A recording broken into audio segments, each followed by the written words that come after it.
Ini dalilnya semua kita sudah tahu tentunya, surah Al-Asr. Nah, ini semua insya Allah umat Islam hafal karena pendeknya surah ini ya. 3 ayat, surah nomor 103. A'udzubillahi minasyaitonirrajim. Wal asr, demi masa waktu yang kalian lalui di dunia.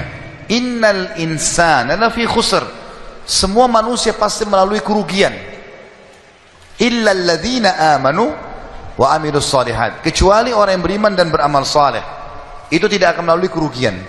Allah akan berikan dia jalan keluar dari masalahnya, dan kalaupun sampai ada sesuatu masalah atau program atau proyek dia tidak dapat, berarti baik buat dia.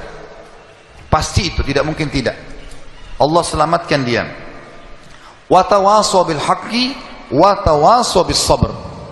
Maka saling mewasiatkanlah kebaikan ini dan kebenaran ini, dan saling mewasiatkanlah agar sabar selama hidup di dunia, karena kalian akan menuju ke akhirat.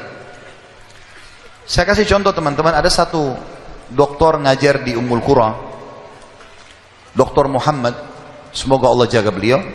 Saya pernah mendengarkan salah satu kaset ceramahnya, luar biasa gitu. Dia kasih contoh, dia bilang ada seseorang, jazakallah khair, ada seseorang di Saudi, teman dia, salehnya luar biasa ibadahnya. Dia bilang sholat malamnya gak kehilangan, sholat 5 waktu selalu on time, selalu menjaga istiqomah di jalan Allah, halal halal, haram haram.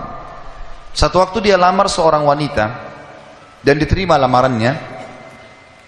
Pada saat sudah mau menikah, gitu kan, kurang lebih ditentukan jadwal, kalau saya tidak salah itu 3 bulan dari waktu itu akan menikah.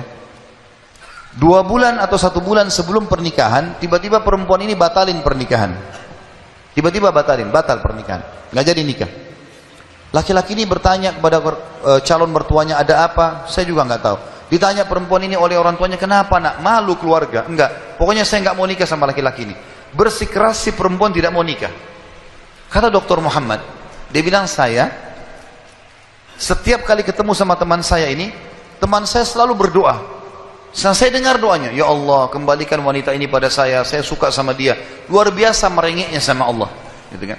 Dan saya saking kesian sama dia, sampai saya mengatakan, ya Allah kabulkan buat dia. Luar biasa dia mohonnya sama Allah. Tapi uniknya kata Dr. Muhammad, enggak dikabulkan, enggak dikasih sama Allah.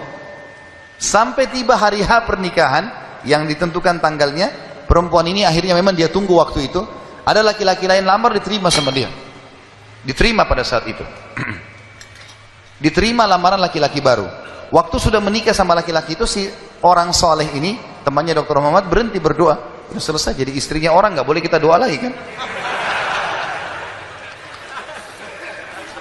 Maka Dr. Muhammad mengatakan, saya justru bertanya-tanya pada saat itu, di mana bentuk kasih sayangnya Allah kepada teman saya? Dia sudah soleh, janji Allah baik, mestinya dia dapat yang dia mau. Kenapa di sini luput? Nah ini yang saya bilang di poin ke-11, Allah selamatkan dari kerugian dan bahaya. Ternyata dia bilang, justru setelah perempuan itu nikah sama laki-laki yang jadi suaminya sekarang, saya baru tahu bentuk kasih sayangnya Allah pada teman saya. Karena ternyata baru sebulan menikah, perempuan ini periksa ke dokter, dia punya sakit di dada sebelah kanannya, maaf di payudara sebelah kanan. Dokter memvonis kena kanker payudara yang kronis, harus dipotong. Sebulan menikah, payudara kanannya dipotong. Bulan kedua, kanker itu sudah menyebar ke payudara kiri dan dipotong dua-duanya dalam 2 bulan pernikahan. Bulan ketiga, ini kejadian nyata. Bulan ketiga, ternyata perempuan ini punya masalah di urat saraf di bagian otak belakangnya, sehingga membuat kedua matanya buta. Dan bulan keempat, wanita ini meninggal dunia. Kata dia, Dr. Muhammad bilang, subhanallah, kalau teman saya yang jadi suami dia, maka dia tidak akan menikmati pernikahan. Tapi Allah selamatkan dia dengan caranya. Jadi kadang-kadang ada yang luput dari kita. Kita sudah mohon sama Allah, Allah belum kasih. Kalau Allah tidak kasih, teman-teman, yakin itu baik buat kita. Jangan sangka buruk sama Allah.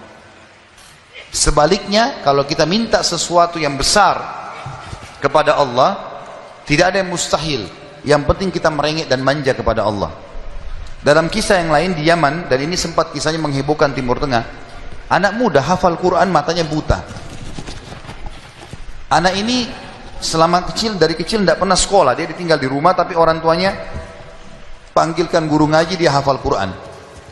Satu waktu umurnya waktu mencapai sekitar 25 tahun, dia berpikir untuk menikah, punya perasaan fitrah manusia, walaupun dia tidak melihat dia ingin menikah. Setiap kali dia bicara sama ayahnya masalah pernikahan, ayahnya bilang, nak, siapa yang mau menikah sama kamu? Nggak ada kerjaan, matamu buta, gitu kan? Kalau misalnya ada orang yang simpatik, baru kita bukain pintu itu. Anaknya selalu merasa terpukul. Apa yang terjadi? Dia berdoa sama Allah. Dalam kisah ini dikatakan, dia cerita tentang dirinya, dia bilang, saya berdoa selama sebulan. Sebulan penuh berdoa. Mohon-mohon sama Allah. Kasih ya Allah, nikahkan saya. Dan doanya begini, ya Allah, karuniakan saya wanita yang paling cantik di Yaman, yang paling pintar, yang paling kaya. Begitu doanya. Saya sengaja datangkan contoh pernikahan supaya tidak ngantuk ini. Langsung melotot matanya laki-laki di sini. Tapi memang kisah nyata terjadi seperti itu. Maka teman-teman sekalian, di hari ke-30 dari doanya, sebulan dia berdoa, dia mimpi, ada orang datang dalam mimpinya mengatakan begini, hai anak muda, jodohmu namanya Fulana binti Fulana. Disebut nama perempuan itu. Ayahnya bernama Fulan bin Fulan. Itu tokoh masyarakat di kampung sebelah, di kota sebelah. Besok datanglah lamar. Begitu mimpinya dia. Dia bangun, kaget, dia sholat tahajud, kemudian dia sholat subuh. Habis sholat subuh dia ikut ke masjid. Buta matanya pergi sama ayahnya ke masjid. Pulang dari sholat subuh dia bilang sama ayahnya, ayah, ada enggak kota di sebelah kita ini namanya kota ini? Kata ayahnya, ada.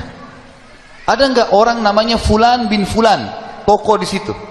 Kata ayahnya, ada. Ini dalam mimpi disebutin. Dia nggak tahu kota itu, dia nggak tahu orang itu. Kata ayahnya, ada. Itu toko masyarakat terkenal di sana, orang kaya raya. Ada nggak anaknya namanya Fulana binti Fulana? Kata ayahnya, ada. Kata dia, lamarin buat saya, ayah. Kata ayahnya, apa kau sadar yang kau ucapin? Perempuan ini terkenal karena cantiknya, kayahnya, pintarnya. Laki-laki kalau datang ditolak-tolakin sama dia. Kamu gak ada sekolah, buta mata, kita juga orang pas-pasan. Dia bilang, ayah, saya mimpi begini. Dari mana saya tahu nama kota itu? Saya gak pernah tahu. Dari mana saya tahu namanya, nama anaknya? Ini mimpi, suruh saya lamar hari ini. Ayah bilang, baiklah kalau gitu, kita coba. Tapi pertaruhkan nama keluarga ini. Bisa diterima, bisa ditolak. Dia bilang, pergilah ke sana. Disambut, diterima oleh orang itu. Subhanallah, ini kisah nyata ya, menghebohkan Timur Tengah kisah ini. Luar biasa. Maka pada saat itu masuk dalam rumah, disambut dan segala macam. Tuan rumahnya tanya, iya ada keperluan apa?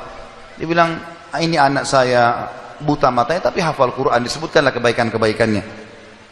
Entah kenapa dia minta melamar anak anda karena dia mimpi semalam. Anehnya si calon ayahnya si perempuan ini langsung bilang, saya terima lamarannya. Tiba-tiba kisah nyata begitu. Yang ayahnya si laki-laki bilang, kenapa anda spontan terima? Dia bilang, karena saya juga mimpi tadi malam. Loh, kisah nyata. Dia bilang, saya juga mimpi tadi malam, kalau hari ini akan datang anak mantu saya, namanya nama anakmu ini. Cirinya dia. Matanya buta, hafal Quran, dari kampung sebelah kota kamu. Begitu mimpinya, luar biasa nih. Maka dia bilang, ayahnya bilang, tapi saya tidak tahu. Ini kan pagi-pagi tadi habis sholat subuh, siap-siap datang. Dia bilang, saya belum, kata ayahnya perempuan ini, saya belum tanya anak saya. Tergantung, anak saya terima ya sudah, kalau enggak ya enggak. Kata mereka, baiklah. Masuklah si ayah ke kamar anak perempuannya. Ini ayahnya ini sudah biasa, begitu ditanya, nak ada yang minta, saya enggak mau. Sudah biasa, nolak. Kata dia, nak, dari kampung sebelah, kota ini, kampung ini ada si Fulan, matanya buta, mau melamar kamu. Anak perempuan itu bilang apa? Ayah nikahkan saya. Terima lamarannya. Kata ayahnya, bagaimana? Kau belum lihat orangnya? Dia bilang, tadi malam saya mimpi. Kisah nyata loh. Si perempuan itu mimpi. Mengatakan akan datang jodohmu besok, namanya Fulana bin Fulan, dari negeri kota sebelah, buta matanya, hafal Quran, terima lamarannya. Karena itu suami terbaik. Menikah gara-gara itu. Makanya sahabat dalam berdoa. Kita ini kadang-kadang, atau antum ini sering berdoa, baru 2 kali sudah ngomel sama Allah. Sebulan orang berdoa, beberapa hari, sabar. Jadi minta sama Allah tidak ada yang mustahil, gitu kan? Satu sisi yang lain, kalau kita sudah minta Allah belum kasih, berarti bukan Allah benci sama kita, justru Allah mau selamatkan kita, sebagaimana kisah tadi wanita yang buta itu. Ini namanya contoh orang selamat dari kerugian. Allah selamatkan dengan caranya. Masuk dalam semua lini teman-teman ya, proyek yang kita dapatkan dan semuanya ini termasuk kebaikan.